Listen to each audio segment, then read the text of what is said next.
এখন আমরা দেখব জ্যামিতির প্রাথমিক ধারণাগুলো। আর তার শুরুতেই আমরা জানব জ্যামিতির ক্ষুদ্রতম উপাদান বিন্দুর ধারণা।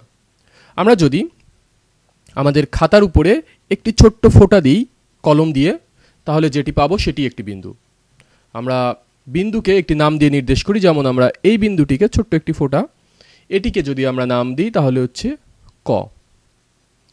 বিন্দুর একটি বিশেষ ধর্ম হচ্ছে বিন্দু এত ছোট যে এটি কোনো জায়গা দখল করে না, এটি কেবলমাত্র একটি অবস্থানকে নির্দেশ করে। এখন আমরা যদি আরেকটি বিন্দু নিই, এখানে যদি আমরা ছোট্ট আরেকটি বিন্দু নিই যেটির আমরা নাম দিচ্ছি খ, তাহলে ক বিন্দু এবং খ বিন্দু দুইটি এই তলের উপরে দুইটি অবস্থানকে নির্দেশ করছে। সেক্ষেত্রে আমরা যদি দুইটিকে যোগ করে দিই, আমরা যদি ক থেকে খ বিন্দু পর্যন্ত একটি সোজা দাগ টানি, ক বিন্দু থেকে খ বিন্দু পর্যন্ত, তাহলে আমরা যেটি পাবো সেটিকে আমরা নাম দিয়ে বলি ক খ, কারণ তার শুরু হচ্ছে কতে এবং শেষ হচ্ছে খতে। এই ক খ একটি রেখার অংশ, যেটাকে আমরা বলি ক খ রেখাংশ। তাহলে আমরা দেখলাম বিন্দু কি এবং দুইটি বিন্দু থেকে আমরা কিভাবে একটি রেখাংশ আঁকতে পারি। তাহলে আমরা রেখাংশের ধারণাটা যদি আরেকটু ভালোভাবে দেখি, রেখাংশের একটি শুরু আছে যেটি ক বিন্দু, রেখাংশের একটি শেষ আছে যেটি খ বিন্দু। তাহলে রেখাংশের দুইটি প্রান্ত বিন্দু আছে, একটি শুরু এবং একটি শেষ। তাহলে রেখাংশের ধর্ম হচ্ছে দুইটি প্রান্ত বিন্দু আছে, দুইটি প্রান্ত বিন্দু আছে, দুইটি প্রান্ত বিন্দু আছে। আর রেখাংশের এই ক অবস্থান থেকে খ অবস্থান পর্যন্ত একটি নির্দিষ্ট দূরত্ব আছে, যেটাকে আমরা বলছি দৈর্ঘ্য। অর্থাৎ ক থেকে খ এর যে এই দূরত্ব, সেটাকে আমরা বলছি নির্দিষ্ট দৈর্ঘ্য, নির্দিষ্ট দৈর্ঘ্য আছে। তাহলে এটিকে আমরা বলছি রেখাংশ, অর্থাৎ রেখার অংশ। যদি এটি রেখার অংশ হয় তাহলে রেখা কি? রেখার ধারণার জন্য আমরা আবারও সেই দুইটি ক এবং খ দুইটি বিন্দু নিলাম, এটি হচ্ছে ক, এটি হচ্ছে খ, দুইটি বিন্দু। যদি আমরা ক এবং খকে কেবলমাত্র নির্দিষ্ট দৈর্ঘ্যে যুক্ত করি তাহলে এটি একটি রেখাংশ।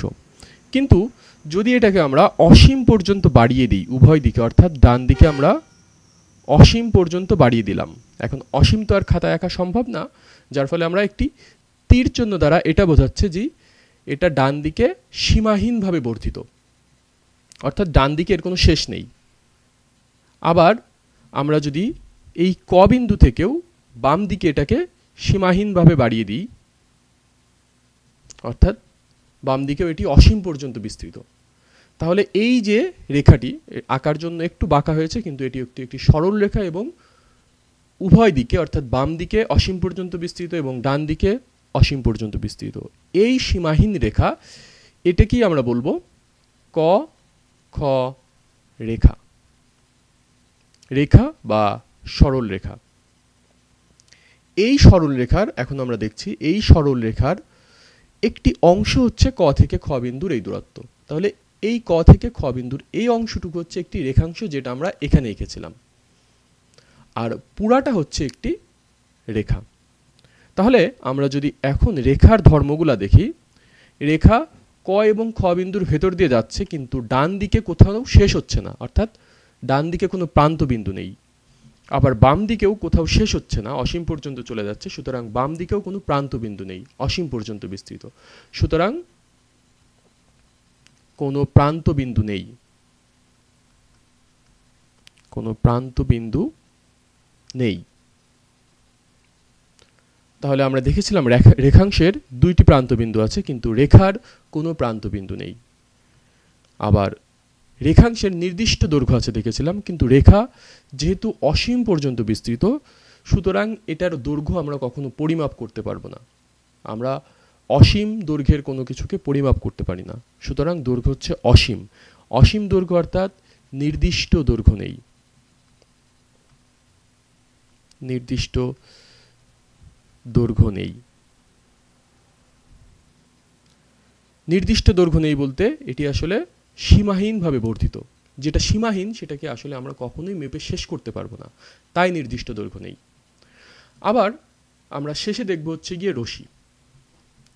রশি হচ্ছে গিয়ে আমরা একইভাবে যদি ক এবং খ দুইটি বিন্দু আবারও নেই, ক বিন্দু এবং খ বিন্দু, এরপর আমরা ক বিন্দু থেকে শুরু করে যদি একটি রেখা আঁকি, ক বিন্দু থেকে শুরু করলাম কিন্তু খ এর ভেতর দিয়ে যাচ্ছি, কিন্তু খতে শেষ হচ্ছে না, বরং এই দিকে অসীম পর্যন্ত বিস্তৃত, যেটি আমরা একটি তীর চিহ্ন দিয়ে বোঝাচ্ছি। সুতরাং খ বিন্দু, ক বিন্দু, ক বিন্দু থেকে শুরু করে খ বিন্দুর ভেতর দিয়ে অর্থাৎ খ বিন্দুর দিকে অসীম পর্যন্ত চলে যাচ্ছে, এটি একটি ক খ রশি।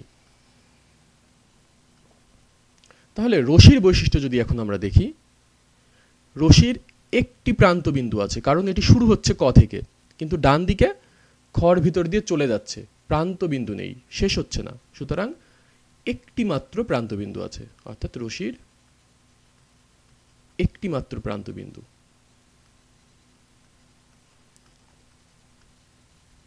আর দৈর্ঘ্যের যদি আমরা হিসাব করি, রশিটি ক থেকে শুরু হচ্ছে কিন্তু খতে যে শেষ হচ্ছে না, এবং শেষ তো হচ্ছেই না, এটি অসীম পর্যন্ত চলে যাচ্ছে, সীমাহীন, অর্থাৎ এটিও একদিকে সীমাহীনভাবে চলে যাচ্ছে, সুতরাং এটিও আমরা কখনো মেপে শেষ করতে পারবো না, অর্থাৎ এক্ষেত্রেও এর কোনো নির্দিষ্ট দৈর্ঘ্য নেই।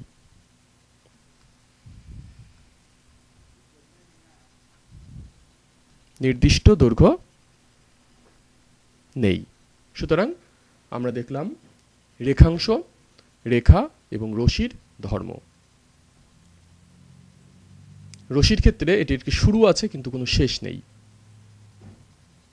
এরপর আমরা যদি এখানে তিনটি ছবির দিয়ে তুলনা করি, এখানে আমরা দেখছি দুই পাশেই তীর চিহ্ন দিয়ে, অর্থাৎ এটি কখনোই শেষ হচ্ছে না, সুতরাং এটি একটি ক খ সরল রেখা। এটি একটি শুরু আছে এবং শেষ আছে, তাহলে এটি একটি রেখাংশ, এবং এক্ষেত্রে একটি শুরু আছে কিন্তু কোনো শেষ নেই, সুতরাং এটি একটি রশি। আমরা যদি আরও কিছু দেখি, যেমন এটি একটি বক্ররেখা, অর্থাৎ যে রেখাটি বাঁকা তাকে বলা হয় বক্ররেখা। এটি একটি বৃত্তাকার বক্ররেখা এবং এটি একটি সাপের মতো বক্ররেখা, উভয়ই এখানে বক্ররেখা। এই রেখাটি একটি খাড়া রেখা, কারণ এটি উলম্বভাবে আছে। এটি একটি শয়ানো রেখা, কারণ আমরা এটাকে মৌখিকভাবে বলতে পারি এটি শোয়ানো আছে।